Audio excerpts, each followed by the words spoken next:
memasuki saf-saf terdepan terlebih dahulu.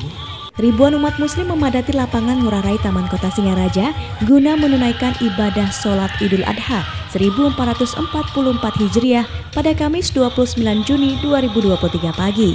Kepada RRI, Khotib Ustadz Haji Abdurrahman Said mengatakan perayaan Idul Adha merupakan momentum bagi umat muslim untuk meningkatkan kepedulian terhadap sesama. Selain itu, Ustadz Said juga mengajak umat muslim meneladani kehidupan Nabi Ibrahim alaihissalam. Kaum muslimin dan muslimat yang beragama Islam untuk bersabar dalam arti kata sebagaimana sosok Nabi Ibrahim alaihissalam selalu bersabar, dan segala momentum ini juga untuk menyisihkan hartanya untuk berkurban. Dan kenapa demikian? Karena banyak orang-orang fakir miskin yang tidak pernah makan daging, gitu ya. Kita berbagi.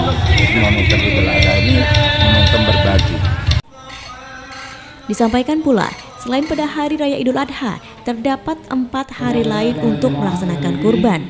Untuk itu, dirinya berharap kepada para jamaah yang berkecukupan untuk dapat berkurban, sejalan dengan apa yang diperintahkan Rasulullah Shallallahu Alaihi Wasallam. Sebaik-baik pekerjaan dan yang paling dicintai oleh Allah pada hari Idul Adha tanggal 10 Dzulhijjah, 11 Dzulhijjah, 12, 13 Dzulhijjah itu adalah menyembelih, iraqatud dam, yaitu mengalirkan darah atau menyembelih. Itulah sebaik-baik pekerjaan dan yang sebaik pekerjaan yang dicintai oleh Allah Subhanahu wa Ta'ala.